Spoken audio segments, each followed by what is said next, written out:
Hello everyone, so today we are discussing exercise question number 1.13 of solution chapter.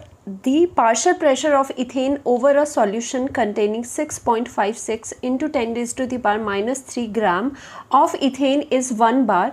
Here the pressure is given to you और यहाँ पर mass given mass of the ethane आपके पास है.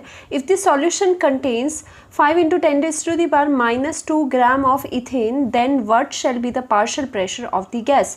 So that means यहाँ पर क्या बताया जा रहा है, यहाँ पर कौन सा सिनेरियो है कि आपका जो इथेन है, इथेन जो गैस है उसको डिज़ोल्व करा जा रहा है किसी सॉल्यूशन में. सो दैट मीन्स यहाँ पर कोई लिक्विड है और इसमें इथेन गैस को डिज़ोल्व करा जा रहा है. सो ऑब्वियस सी बात है यहाँ पर कौन सा लॉ लगेगा, यहाँ पर आपका हेनरीज लॉ लगेगा क्योंकि उसमें solubility of gas in liquid बताया जाता है. Here gas is your ethane gas जो कि C2H6 है. Ethane means C2H6 and given mass उसका है.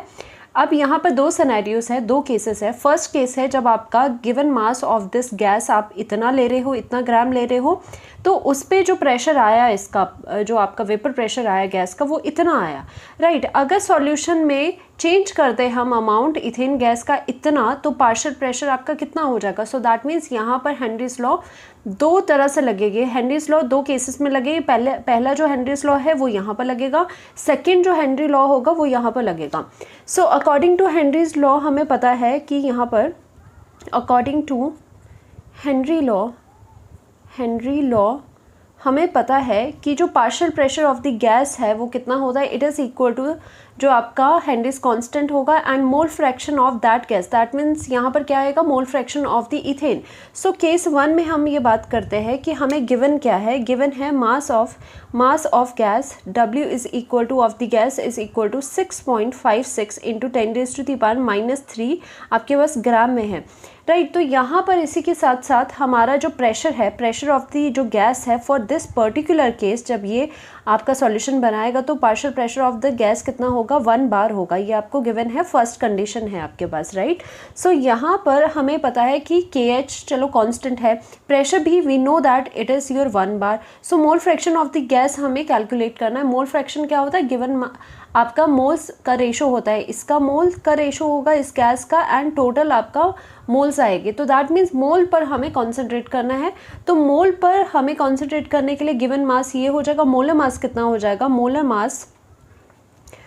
Mass of gas, molar mass of the gas जो है यानी कि C2H6, इथेन C2H6 हो जाएगा. वो कितना हो जाएगा, और कार्बन का कितना होता है, ईच का एटॉमिक मास 12 होता है. तो 2 इंटू हम 12 करेंगे प्लस यहाँ पर आपका कितना हो जाएगा, 6 हो जाएगा. That means you are getting what, you are getting 30 gram per मोल.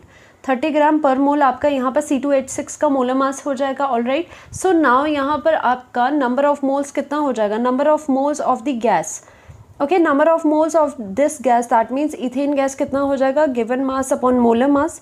तो given mass upon molar mass अगर आप करोगे सो आपका कितना आ जाएगा, given mass is your 6.56 into 10 raise to the power minus 3 gram हो जाएगा, डिवाइडेड बाय आपका यहाँ पर मोलर मास कितना है, 30 ग्राम पर मोल हो जाएगा. ग्राम से ग्राम कैंसिल आउट हो जाएगी, मोल में आंसर आ जाएगा. सो अभी हम ऐसे करते हैं, ज़्यादा कैलकुलेट नहीं करते, इतना ही रहने देते हैं.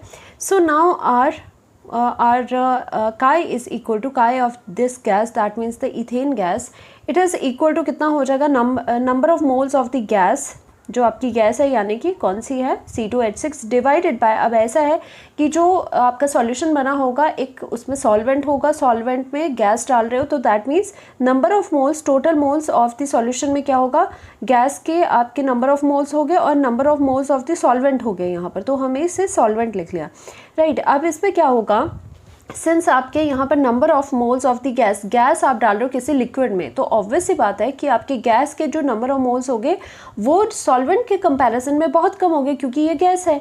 सो यहाँ पर हम लिख सकते हैं, since your number of moles of the gas is very very less than the number of moles of the solvent, इसी वजह से वी कैन निगलेक्ट, इसीलिए we can neglect number of moles of the gas from, जो छोटी चीज़ है उसे neglect कर सकते हैं, फ्रॉम डिनोमिनेटर, ओके, डिनोमिनेटर से हम इसे नेग्लेक्ट कर सकते हैं. सो बेसिकली आपका कितना आ जाएगा, chi mole fraction of the gas is equal to number of moles of the gas divided by आपका कितना हो जाएगा, गैस हट जाएगी यहाँ से, number of mole of the solvent आ जाएगा। ओके, सो यहाँ पर हमें सॉल्वेंट के बारे में अभी नहीं पता है, ना उसका वेट ना कुछ पता है, तो चलो फिर भी हम ये कर लेते हैं। तो number of moles of the gas कितना है, 6.56 इंटू 10⁻³ है, डिवाइडेड बाय आपका कितना है यहाँ पर 30, ये है आपके नंबर ऑफ मोल्स, और यहाँ पर डिवाइड करोगे number of moles of the solvent आएगा, तो वो रेसिप्रोकल होके दैट मीन्स वो कितना हो जाएगा, number of moles of the solvent हो जाएगा। दैट मीन्स आपके पास मोल फ्रैक्शन इतना आ चुका है। अब हमें number of moles of the solvent के बारे में कुछ नहीं पता, तो हम ऐसे ही रहने देते हैं। सेकेंड इक्वेशन में जब हम हेनरीज लॉ लगाएंगे तो ये कैंसिल आउट हो जाएगी चीज़ें। ऑलराइट, सो यहाँ पर अकॉर्डिंग टू हेनरीज लॉ तो कितना हो जाएगा, pressure of the gas it is equal to the Henry's constant, and यहाँ पर कितना हो जाएगा, mole fraction of that gas. So that means for this particular condition are gas pressure of the gas it is equal to 1 bar, it is equal to KH भी हमें नहीं पता है, कांस्टेंट है, तो वो भी हम एज सच रखेंगे, इनटू यहाँ पर हमें पता है कितना 6.56 इंटू 10⁻³ है आपका, डिवाइडेड बाय आपका कितना आ जाएगा यहाँ पर 30 आ जाएगा, इनटू यहाँ पर number of moles of the यहाँ पर सॉल्वेंट आ जाएगा। Alright, so we can say that this is your first equation. ये आपकी क्या है, this is your first equation जो कि फर्स्ट कंडीशन से आई है। Now moving on to the second condition, जिसमें कि आपका जो गिवन मास है, सेकंड कंडीशन, सेकंड आपका क्या है यहाँ पर कि जो गिवन मास है वो कितना है, given mass is your 5 into 10⁻² ग्राम है। Okay, and your obviously molar mass इतना है आपका, तो इस केस में जो आपके नंबर ऑफ मोल्स हो गए वो कितने हो जाएंगे। So the number of moles of the gas is coming out to be given mass upon molar mass 5 into 10⁻² gram, divided by आपका यहाँ कितना हो जाएगा, 30 हो जाएगा, 30 हो जाएगा, और ये पूरा कितना है, ये मोल आ जाएगा। नाउ आपका प्रेशर कितना आ रहा है, pressure it is equal to according to the Henry's law it is equal to KH आना चाहिए, और यहाँ पर mole fraction of the gas आना चाहिए। सो यहाँ पर mole fraction of the gas कितना आ जाएगा, it is equal to number of moles of the gas divided by वही वाली चीज़ जो हमने नेग्लेक्ट करके लगाई थी, तो यहाँ पर गैस हट जाएगा डिनोमिनेटर से, number of mole of the solvent ही रह जाएगा। राइट, सो दैट मीन्स वो कितना है, वो है आपका it is equal to 5 into 10⁻² है, डिवाइडेड बाय यहाँ पर 30 है, और यहाँ पर इंटू में क्या है, number of moles of the यहाँ पर सॉल्वेंट है।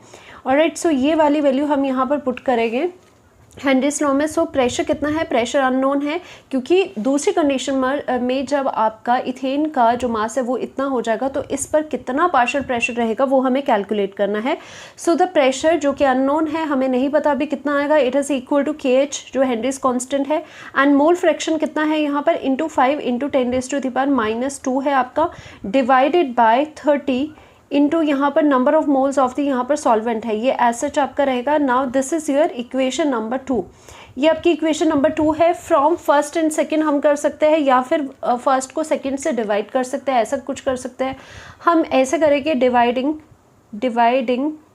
1 फ्रॉम 2 या फिर 2 फ्रॉम 1 भी कर सकते हो, कोई इस पर दिक्कत नहीं है। सो एक्चुअल में क्या हो जाएगा, अगर इन दोनों को हम डिवाइड करेंगे यहाँ पर, तो this equation divided by this equation क्या होगा, लेफ्ट हैंड साइड 1/p हो जाएगा, तो 1/p हो जाएगा लेफ्ट हैंड साइड में, इज इक्वल टू, अब यहाँ पर ये वाली पूरी चीज़ लिखोगे आप, तो मैं यहाँ पर पूरा लिख के आपको बता देती हूँ, इंटू यहाँ पर 6.56 होगा, इंटू 10⁻³ हो जाएगा, डिवाइडेड बाय आपका यहाँ पर 30 हो जाएगा, इंटू यहाँ पर n ऑफ द सॉल्वेंट हो जाएगा। राइट, और यहाँ पर आपका कितना आ रहा है, होल डिवाइडेड में आपका दूसरी तरफ क्या है, ये KH इंटू 5 इंटू 10⁻² हो जाएगा, divided by 30 into n solvent हो जाएगा। राइट, यहाँ से ये रेसिप्रोकल हो गया, दैट मीन्स ये वाली जो चीज़ है ये कैंसिल आउट हो जाएगी इसके साथ, KH भी कैंसिल आउट हो जाएगा इसके साथ। That means we are finally having 1/p is equal to कितना रह रहा है, ये 6.56 इंटू 10⁻³ डिवाइडेड बाय यहाँ पर आपका कितना है, 5 इंटू 10⁻⁻ आपका यहाँ पर 2 हो रहा है। और राइट, सो यहाँ पर रेसिप्रोकल लेके तो P कितना आ रहा है, P इज इक्वल टू आपका 5 इंटू 10⁻² है, डिवाइडेड बाय यहाँ पर 6.56 इंटू 10⁻⁻ आपका यहाँ पर 3 है। That means pressure of the gas आपका कितना आ रहा है, pressure it is equal to 0.762 bar आपके पास यहाँ पर आ रहा है। ऑलराइट, सो दैट मीन्स जब हमने mass of the gas change करा इन द सॉल्यूशन, सो उसका पार्शियल प्रेशर भी आपका चेंज हो गया। तो वो ऑब्वियस ही बात है, क्योंकि अगर आप मास चेंज करोगे according to the Henry's law, जो प्रेशर है वो डिपेंड करता है, प्रेशर जो है वो किसके साथ है रिलेटेड, आपका amount of the mole fraction क्या हो गया, एक्चुअल में अमाउंट ही तो है। तो दैट मीन्स अगर आप मास चेंज कर रहे हो तो मोल फ्रैक्शन चेंज हो रहा है, तो ऑब्वियसली आपका पार्शियल प्रेशर भी चेंज होगा। Thank you so much.